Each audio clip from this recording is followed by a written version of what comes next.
orang ada bawa ni? Berapa orang? 4. Umumkan dia. Kan? Pakap apa?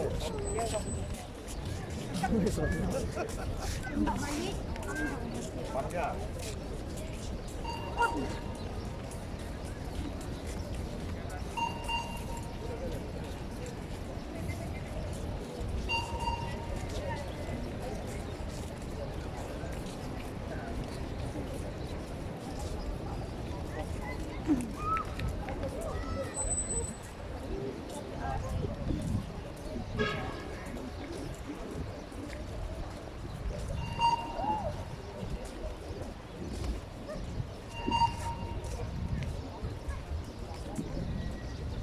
Assalamualaikum.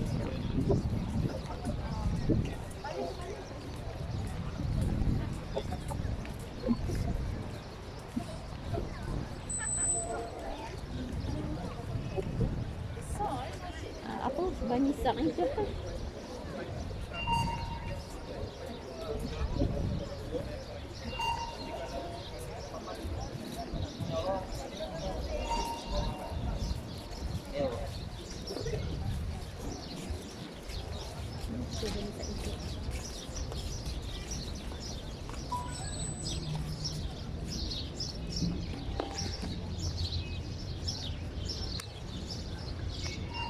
Ada orang.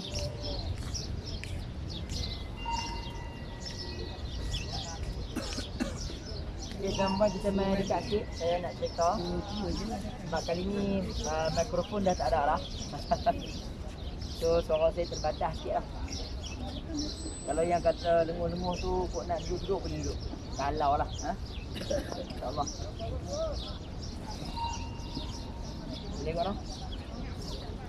Ha? Tak mula lagi, tak mula lagi. Tak mula lagi. Adik, berapa orang pula adik? Tak bang? 1, 2, 3. Ni adik ni Mereka dekat-dekat adik. Lelaki dia dekat adik supaya kita boleh rapat sikit. Bismillahirrahmanirrahim. Bismillahirrahmanirrahim. Assalamualaikum warahmatullahi wabarakatuh. Waalaikumsalam. Baik, sidang jemaah yang dimuliakan oleh Allah Subhanahu wa taala sekalian. Sekarang kita berada di satu tapak yang dinamakan sebagai Saqifah Bani Sa'idah. Okay. Saqifah Bani Sa'idah ini ialah satu tempat yang lebih dikenali sebagai tempat para sahabat mereka berhimpun, mereka bermesyuarat nak melantik siapa selepas kewafatan baginda Nabi SAW. Okay. Jadi ini adalah antara tempat mereka ni kita akan berbaiat. Mereka berjanji bahawa mereka nak mengangkat Sayyidina Abu Bakar As-Siddiq radhiyallahu anhu. Okey. Dalam ni bukan tami lah lagi, dalam ni. Dalam ni. Jadi sebab tu dia tutup. Sebab tu kalau kita pergi kebanyakan yang tempat-tempat ni, dia takkan bagi kita masuk. Sebab apa? Sebab ialah orang ni bermacam-macam perangai dan perbuatan. Lagi dia ambil pokok, dia ambil daun bubuh dalam poket, dia ambil tanah balik, dia nak rebus tanah tu. Dia nak minum air pun dia nak campur sikit tanah. Macam-macam. Gagah kita ni okey sikit lah. Tapi panggil-panggil orang ni tak tahulah. Wallahu ta'ala alam. Baik.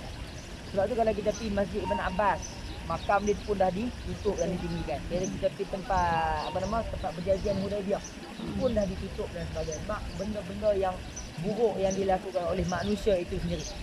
Okey. Tuan-tuan dan puan-puan dimuliakan oleh Allah. Berikutnya berkaitan dengan cerita di tempat ni Saqifah Bani Sa'idah ni, ada dalam satu hadis yang masyhur. Saya tak hafal yang panjang dia tu. Saya ingat yang awal, lebih kurang perkataan awal tu. Itulah antara ucapan yang dikeluarkan oleh Sayyidina Abu Bakar As-Siddiq radhiyallahu an ketika mana dia dah diangkat, semua dah bersetuju untuk mengangkat dia. Apa yang dikatakan dalam hadis tersebut iaitulah dia berkata, "Wulidtu fikum walastu bi khairikum." Aku ni adalah yang dilahirkan dalam kalangan kamu. Maksud dia apa?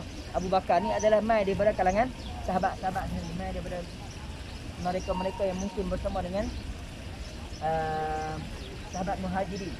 Itulah yang mereka berada di Mekah, mai bersama dengan Nabi SAW. Abu Bakar, Umar, Uthman, Ali dan sebagainya yang mai daripada Mekah. khasah. Jadi maksud Sayyidina Abu Bakar nak kata wulitu fikum. Aku ni dilahirkan dalam kalangan kamu. Kita ni orang Malaysia. Kita ni mai sekapal, gitulah maksud dia. Okey. Maka Sayyidina Abu Bakar kata wulitu fikum walastu bi khairikum, dan aku bukanlah orang yang terbaik dalam kalangan kamu. Okey. Fa in ahsantu fa ati'un. Dia kata kalaulah aku melakukan perkara yang baik, ahsantu fa ati'uni, maka taatlah kepada aku. Wa in asa'tu fa qawwimuni. Dan kalaulah aku lemah, tuan-tuan, kita kalau dah dengar ayat yang imbal balik ni, kalau aku baik taat, kalau aku lemah saya taatlah dia. Tapi Sayyidina Abu Bakar kata, kalau aku baik, kalau aku buat benda yang betul taat, kalau aku buat yang benda yang tak betul, asa'tu, benda yang tak elok, benda yang mungkin buruk, faqawwimuni, maka perkuatkanlah aku, bantulah Sayyidina Abu Bakar. As-sidqu amanah wal kadhibu khiyanah. Kebenaran itu adalah satu benda yang berat, amanah, untuk Sayyidina Abu Bakar nak sampaikan kepada para sahabat yang lain.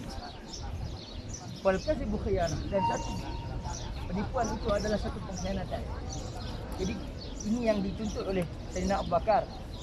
Dia tak mau jawatan ni, tetapi para sahabat yang lain dah mengangkat dia, dia pegang.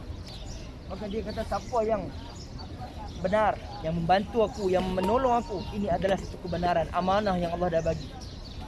Siapa yang kafir, ini adalah satu pendustaan. Kita tengok hari ini banyak pemimpin-pemimpin kita yang dia memilih untuk melobi untuk nak naik kedudukan mereka, tempat mereka. Bila dah duduk di atas, kadang-kadang tak boleh nak buat itu, tak boleh nak buat ini dan sebagainya. Kita tahu benda ni terbatas. Tetapi inilah yang dituntut oleh Sayyidina Abu Bakar ketika mana dia berada di atas. Kalau aku lemah, bantulah aku. Mungkin saya juga pernah cerita dekat tuan-tuan dan puan. Ada satu orang ulama, Syekh Mutawalli Asy-Sya'rawi. Dia pernah menepuk tepi bahu dia ni Husni Mubarak. Dia kata, ni aku dah pecat, aku dah bagi teguran, jangan buat benda tu, jangan buat benda ni, buatlah benda ini, buatlah benda ini. Dia bagi. So, satu orang ulama dia tepuk Perdana Menteri terus. Kita hari ni boleh tengok siapa ulama kita yang berani tepuk Tunku Abdul Rahman ke, Tun Hussein On ke, segala-gala macam tu lagi yang ada. Perdana Menteri kita ni yang tepuk, yang bagi, jangan buat itu, jangan buat ni, bagi teguran secara terus. Ini yang berlaku pada Syekh Mutawalli Asy-Sya'rawi. Okey, tak apa, saya tutup cerita tu. Tuan-tuan dan puan dimuliakan oleh Allah, ketika mana Sayyidina Abu Bakar As-Siddiq dia diangkat dalam keadaan yang dia sendiri sebenarnya tak mau. Kalau tuan-tuan dan puan mengetahui cerita kewafatan baginda Nabi SAW, adalah cerita yang sahih, ada cerita yang dikatakan berbentuk sedikit Israiliyat. Apakah itu Israiliyat? Israiliyat ni cerita-cerita yang dicampurkan dengan benda-benda yang tidak benar, benda-benda yang auta. Iaitulah, tuan-tuan, saya tak pasti, saya nak tanya, kita sama-sama bersembang sikit kan, kita ambil iktibar, ibrah sikit. Tuan-tuan rasa siapa yang